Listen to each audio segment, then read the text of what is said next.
8 दिसंबर 2021 ये date India के साथ साथ पूरी दुनिया अच्छी तरीके से याद रखेगी बिकॉज हमारे देश के पहले सीडीएस जनरल बिपिन रावत, उनकी वाइफ और उनके साथ साथ 11 आर्मी पर्सनल्स हेलीकॉप्टर क्रैश में मारे गए।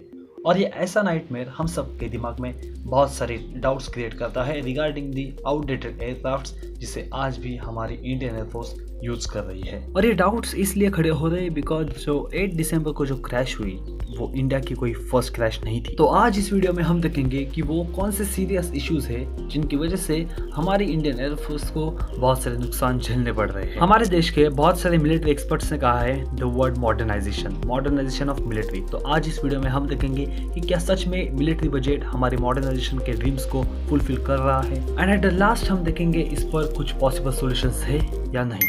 पर आगे जाने से पहले ये सुनिए, अगर आपको मेरा काम अच्छा लगता है तो वीडियो को लाइक और चैनल को सब्सक्राइब करना ना भूलें। So let's start. पहले उसकी बात करेंगे जिसकी वजह से हमारे देश के पहले सीडीएस के साथ ये बुरा हादसा हुआ, मी-17 V5 हेलीकॉप्टर।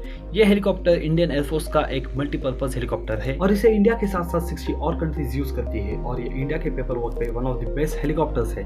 और इसी सेंटेंस को हाईलाइट किया था by air vice marshal Manmohan Bahadur ji ने, जिन्होंने भी यही कहा कि it is one of the best helicopter. और इसे हम बेस्ट क्यों ना कहे, because it can attain 250 kilometre per hour speed और इसी स्पीड के साथ ये वेपन कैरी कर सकता है और अपने टारगेट को एक्यूरेसी के साथ हिट कर सकता है। Patrolling, research operation, rescue operation जैसे चीज़ों में इस हेलीकॉप्टर का यूज़ किया जाता है। और इसका बेस्ट एग्जांपल है 26/11 मुंबई अटैक, जहां पे टेररिस्ट के चपेट में से लोगों को निकालने से वहां पे मिलिट्री डिप्लॉयमेंट करने तक इसी हेलीकॉप्टर का यूज़ किया गया था। And the next best example is 2016 की सर्जिकल स्ट्राइक, जहां पे हमारे कमांडोज को पाकिस्तान में इजीली डिप्लॉय करने से लेकर पाकिस्तान के लॉन्चिंग पैड्स को पूरी तरीके से डिस्ट्रॉय करने का काम इन्हीं हेलीकॉप्टर के थ्रू किया गया था। But everyone should also know the second side of the coin. इसी साल 24 जून 2021 में केनिया में ये हेलीकॉप्टर क्रैश हुआ, जहां पे उनके मिलिट्री पर्सनल्स मारे गए। उसके बाद 25 अगस्त 2021 को मैक्सिकन नेवी में ये हेलीकॉप्टर क्रैश हुआ। इसके बाद 30 नवंबर जो कि लास्ट मंथ में अजरबैजान में ये हेलीकॉप्टर क्रैश हुआ, जहां पे उनके 14 military officers on the spot मारे गए। इसके बाद 2018 में पाकिस्तान में मी-17 हेलीकॉप्टर क्रैश हुआ और उसके बाद चाइना में ये क्रैश हुआ था। एंड 8 दिसंबर इन इंडिया, जहां पे हमें हमारे सीडीएस को खोना पड़ा। प्रॉब्लम ये नहीं है कि ये हेलीकॉप्टर्स या फिर एयरक्राफ्ट्स कितने टाइम क्रैश होते हैं, बल्कि प्रॉब्लम ये है कि हम कहीं ना कहीं स्लो हो रहे हैं इन आउटडेटेड एयरक्राफ्ट्स और हेलीकॉप्टर्स को रिप्लेस करने में। 2019 में एक प्रोजेक्ट अनाउंस किया गया था जो 10,000 करोड़ का था, जहां पे सभी मी-17 सीरीज के हेलीकॉप्टर्स को रिप्लेस करने वाले थे with multi role compact helicopters. और 2026 तक ये सब हेलीकॉप्टर्स रिप्लेस होने वाले थे, but the project is too slow.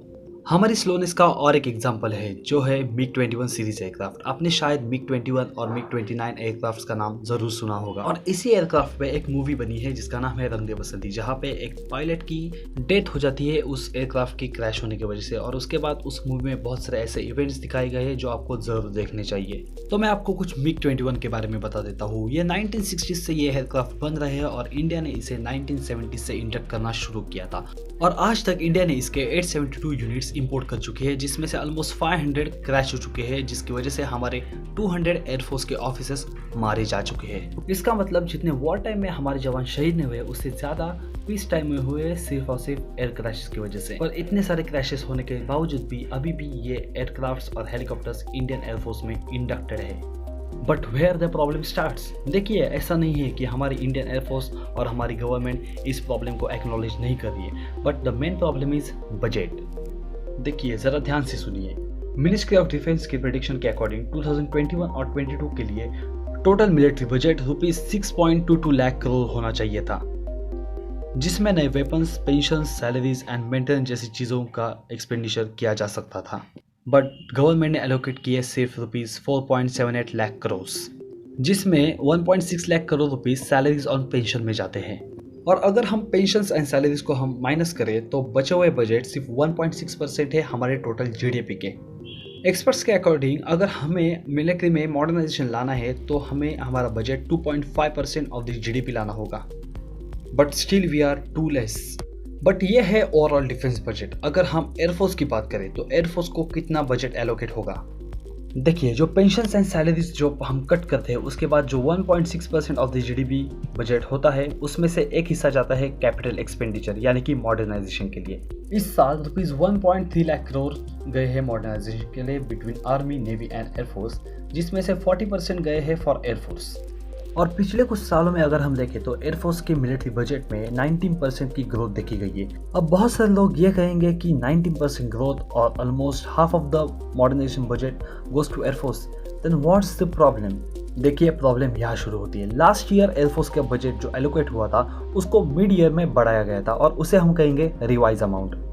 But इस साल लास्ट ईयर के रिवाइज अमाउंट के कंपैरिजन में बहुत ही कम बजट एलोकेट हुआ है। और इस साल हमारी इकोनॉमी को डिस्ट्रॉय करने वाली एक्टिविटीज जैसे कि पैंडेमिक्स, चाइना के साथ स्टैंड ऑफ जैसे इवेंट्स की वजह से क्या इस साल एयरफोर्स का बजट बढ़ेगा या नहीं बढ़ेगा, इस पे अभी भी बहुत बड़ा क्वेश्चन मार्क है। तो इस सब एक्सप्लेनेशन का कंक्लूजन क्या हुआ? टोटल बजट का बहुत ही बड़ा पार्ट जाता है पेंशंस एंड सैलरीज के लिए। उससे जो बचता है वो जाता है मॉडर्नाइजेशन के लिए। उसमें से सिर्फ 40% जाता है एयरफोर्स के लिए जो इस साल कम हुआ है। So what's the solution for modernization? Solution एक ही है, we have to speed up the process. हमें आउटडेटेड एयरक्राफ्ट, हेलीकॉप्टर्स को रिप्लेस करना ही होगा विद द न्यू वेरिएंट्स। हमें मॉडर्नाइजेशन की प्रोसेस को बढ़ाना ही होगा अगर हमें फ्यूचर के कॉम्पिटिशन्स को सर्वाइव करना है। We have to do it and we have to do it now. Because देखिए, MiG-21 क्रैशेस में अब तक नियरली 200 ऑफिसर्स मारे गए हैं। न जाने कितनी फैमिलीज उन ऑफिसर्स से जुड़ी हुई होगी जो आज पूरी तरीके से डिवेस्टेटेड हुई है। And how we can forget the helicopter crash of 8 December, जहां पे हमारे देश के पहले chief of defence staff general Bipin Rawat ji को हमें गंवाना पड़ा। So thanks for watching my video को लाइक और शेयर जरूर करें और चैनल को सब्सक्राइब करें।